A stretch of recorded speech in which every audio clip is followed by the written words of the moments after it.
Hi everybody, in this tutorial I wanted to share with you how to create a gradient effect. We're going to be making an ombre heart using the long and short stitch, and I have selected 3 different colors to use.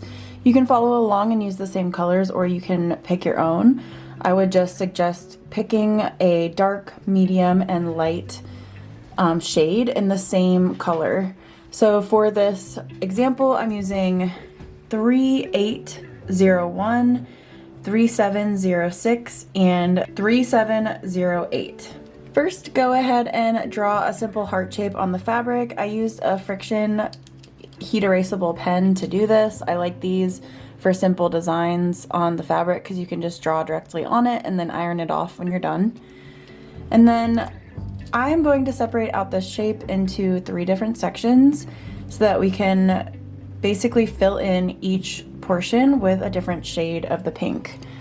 So for this example, I'm going to basically just divide this up into thirds.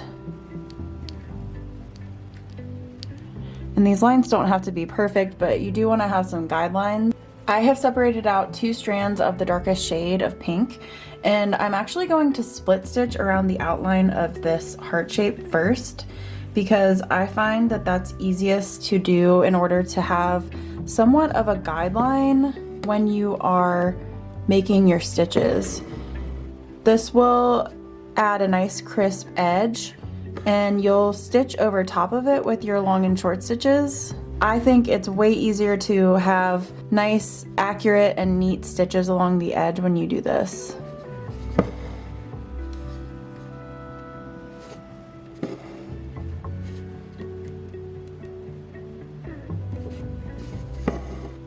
And I'm just gonna go all the way around with this color because we're going to be overlapping on top of it, so it doesn't really matter what color it is. If you find it easiest, you can go down through the stitches instead of up through. Either way, you're making a split stitch, it's just a matter of preference. Sometimes I feel like when I'm using less thread, it's easier for me to control where the needle is going if I go down through the stitches like this. This is what's known as a back split stitch, but it's essentially the same stitch, just executed slightly differently. I really like to use it around curves as well because I feel like I can control the way the stitch lays a little bit nicer. Once you have outlined the entire area, I'm going to go in using the darkest shade, and I'm going to use 1 strand this time, and I'm going to start at the bottom of the shape. So my plan for this heart is to start working from bottom to top. The bottom portion will be the darkest color, then the middle will be the medium color, and then finally the top will be the lightest color. And we're basically going to be making rows of these stitches, and we will be blending everything together. All right, so I'm going to start by making some long and short stitches. If you've never made the long and short stitch before, it's totally fine. This is a great place to practice. I'm actually going to come up a little bit outside of the area I just outlined, and I'm going to start in the very center base because I'm going to be slightly fanning the stitches out a little bit, so this will be a good landmark. The first stitch will be vertical, and then I'm going to continue making these stitches side by side one another, and I'm going to start varying the length a little bit as I go. And you want to make them as close together as possible. If they're a little spaced out, you can go back and fill them in. But the biggest thing is that you don't need to really adhere to a super strict pattern. You more so just need to think about varying the lengths a little bit as you go. So each one will be a different length, and I'm going to fan these out ever so slightly. As you can see, it's pretty subtle. I'm not doing anything too crazy with the stitch direction here. And I am gonna kind of go up into that other marked area a little bit because I will be overlapping with the other color, and I want to give myself enough room. So I'm just kind of sweeping back through, filling in any areas I see that may be a little bare or not as densely stitched. And again, I'm going to work from the middle and keep making these long and short stitches over to the other side here.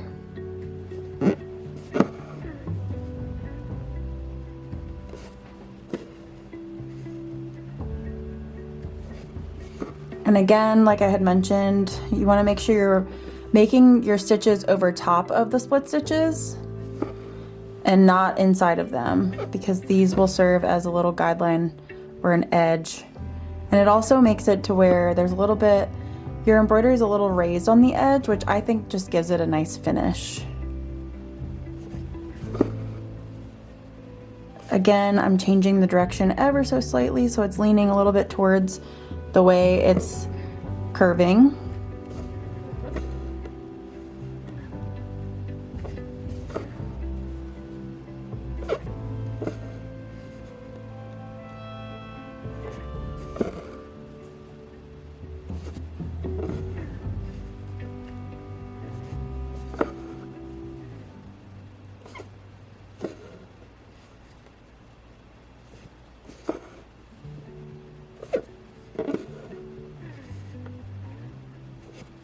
Again, I'm just going to go back through, add a couple stitches where I see a little bit of blank areas in the bottom of the heart here.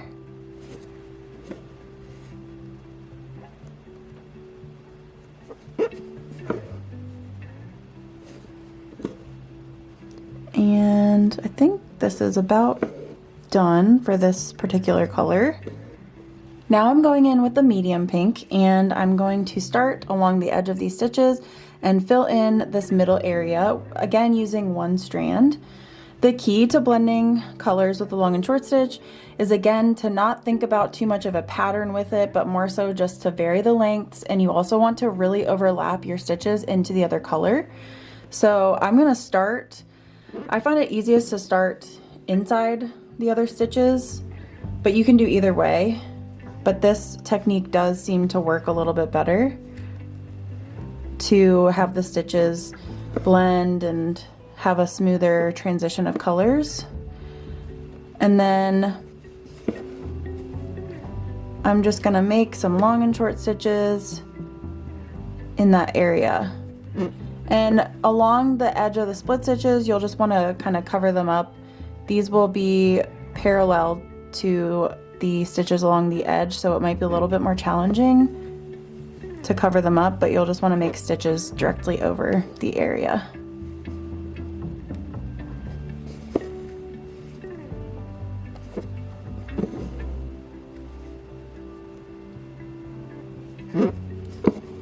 And again, I'm just going to start working my way back, overlapping a decent amount into the bottom stitches. And I'm going in the same direction that I did with the stitches along the bottom. So I'm just following a similar direction to keep them really nice and smooth as I go.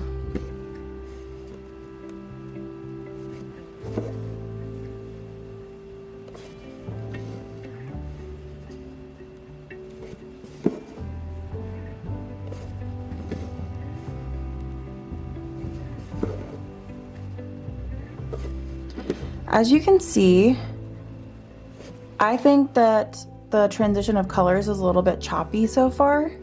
So I'm actually going to go back through a little bit and smooth this out and try to blend them even more in just a moment once I lay down the rest of this row.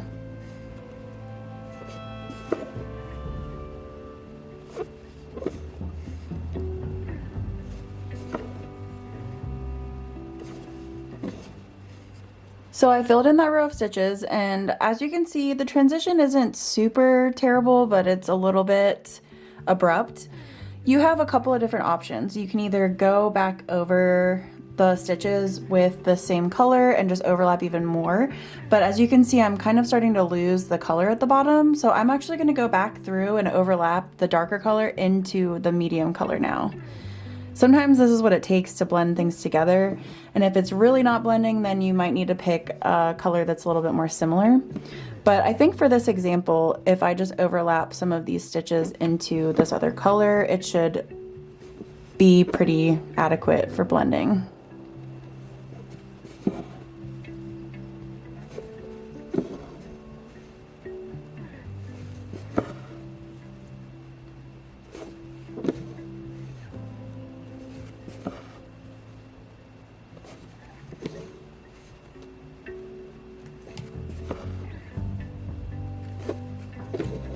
Now I'm going in with the lightest color and I'm going to fill in the rest of the top of this heart with that color.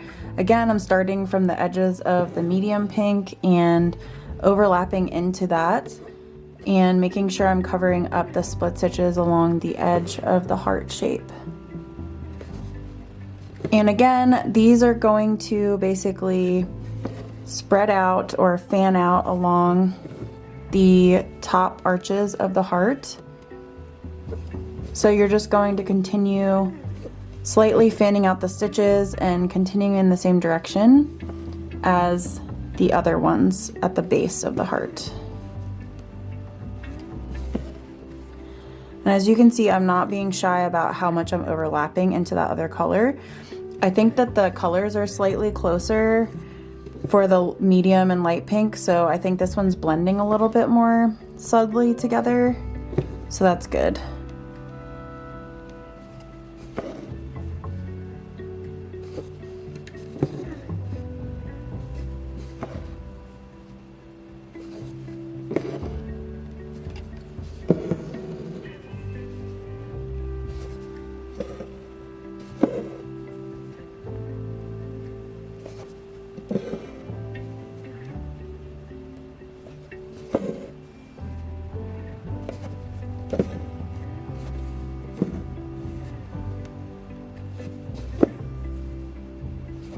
I hope you all enjoyed this tutorial. I have a bunch of other thread painting tutorials on my Patreon if you're interested in learning more about thread painting and color blending.